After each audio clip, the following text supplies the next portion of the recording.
Hello, আমি সৃজনী আর এটা আমার ফার্স্ট মিনি ব্লগ। আর যেহেতু এটা আমার ফার্স্ট মিনি ব্লগ, আমি চাইবো তোমরা আমাকে অনেক অনেক ভালোবাসা দিও এবং সাপোর্ট করো। চলো আমার প্রত্যেক দিন ইউনিভার্সিটি যাওয়ার জার্নিটা তোমাদের সাথে শেয়ার করি। আর দেখো, তোমাদের সাথে কথা বলতে বলতে আমি আমার ডিপার্টমেন্টে অলরেডি পৌঁছে গেছি। আর হ্যাঁ, আমি তো তোমাদের বলতেই ভুলে গেছি, আমি শান্তিনিকেতনে থাকি। এরকম নিরিবিলি একটা পরিবেশ দেখে তোমরা নিশ্চয়ই বুঝতেই পারছো। আর আমার বান্ধবী এদিকে ছোট্ট বাচ্চাটাকে আদর করতেই ব্যস্ত। চলো এর ফাঁকে তোমাদের আমাদের হর্টিকালচার বাগানটাকে ঘুরিয়ে দেখাই। এখানে এক একটা ঋতুতে এক এক রকম ফুল হয়। যেমন আগে শীতকাল গেল, প্রচুর ফুল ফুটেছিল, এখন তো তাও অনেক কম ফুল। তাই আপাতত এখন যতটুকুনি ফুল আছে তোমাদের সাথে শেয়ার করছি। দেখো ফুলগুলো কি সুন্দর না?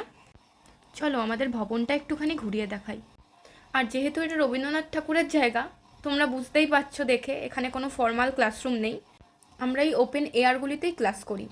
আর এটা হচ্ছে আমাদের অফিস রুম, যেখানে ভবনের সমস্ত রকম অফিসিয়াল কাজকর্মগুলো করা হয়ে থাকে। আজ তোমাদেরকে এটুকুই শেয়ার করলাম। চলো আমিও আজ ক্লাসে যাই। তোমাদের সঙ্গে দেখা হবে আবার পরের মিনি ব্লগে। টাটা।